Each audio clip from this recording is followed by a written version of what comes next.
All right, guys, this is the last lesson in our unit, meaning it's a yellow lesson and it's problem solving. So we're focusing more on reading and figuring out what it's asking us to do. So there's a lot of reading comprehension that's happening here. So if you look at number 1, it says a board is cut into 12 equal pieces. How many pieces together represent 3/4 of the board? Explain how you arrived at your answer. We know that explaining means showing your work.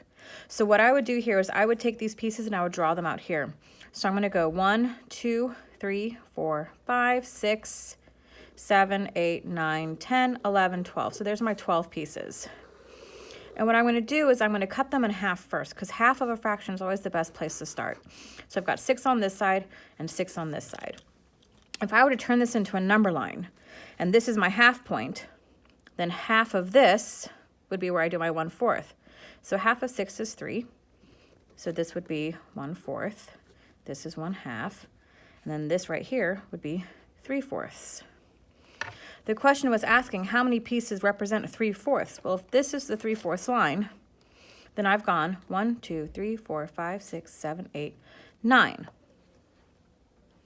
So I have made 9 pieces is 3/4 of the board. Make sense? You turn the picture into a number line, that can help you out.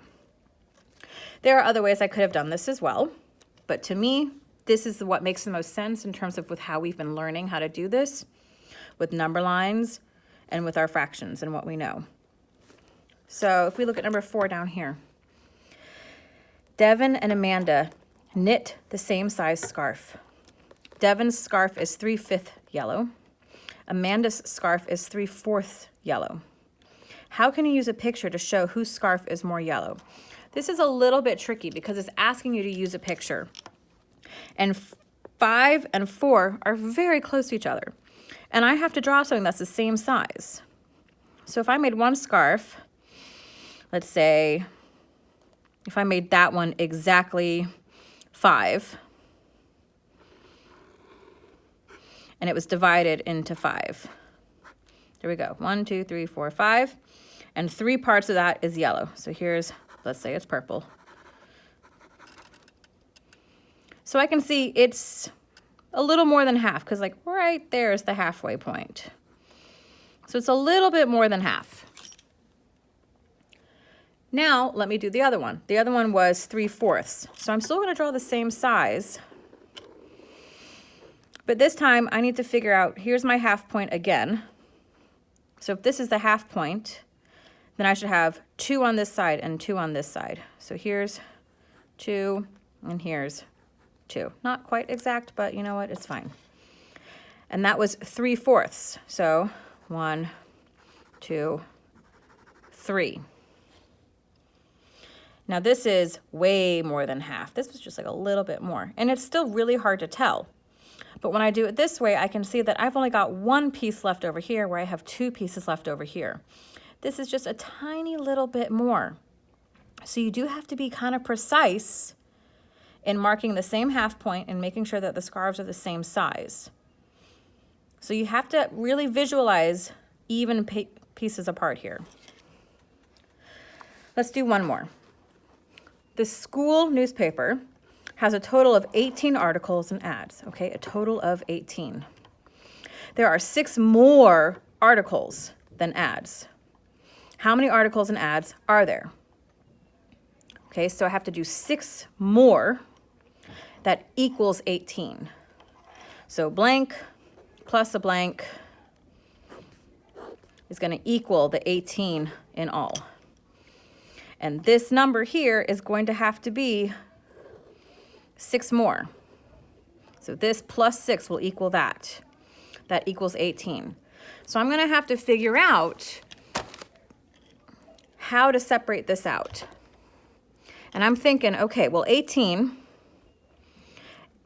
if this is supposed to be 2 parts, and this is supposed to be 1 part, because this is supposed to be 6 more than that, perhaps if I were to divide 18 into 3 parts, I would have that 6.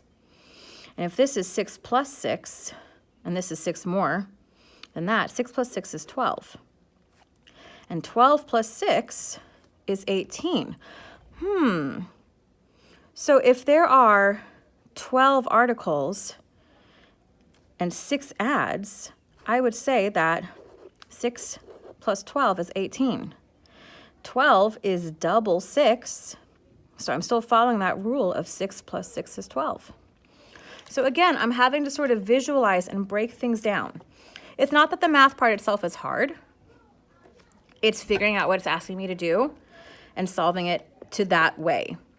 Because there are other ways I could have done this, but it needs to be done specific with, like, when you're talking about fractions and other things like that. So be aware of that. On your own, here's what you're doing. You're going to finish 6, 7, 8, 9, 10, 11, and 12. And then you can go on to your daily Common Core. This has a little bit more to it. Make sure you're reading these carefully, please. On the back, you're writing fractions in order from greatest to least, and then least to greatest. So please make sure that you focus greatest to least, least to greatest. You'll be solving these problems down here as well. Take your time. When you're done with this, and you've done all the book work, you can then move on to the enrichment. You're using this shape here in all, which is called trapezoid X, and you're talking about the fractions. Now, pay attention to how this is shaped compared to how this is shaped. What fraction of trapezoid X is square C? It is not 1/3. My clue to you is pay very close attention to this shape and see if you can find and maybe create that shape into other parts. Perhaps like that. That's the only tip I'm going to give you, okay? Once you figure that out, you're going to fly through this, okay? When you're done with all that, you do Binder Games and then IXL. Sound good? Get to it.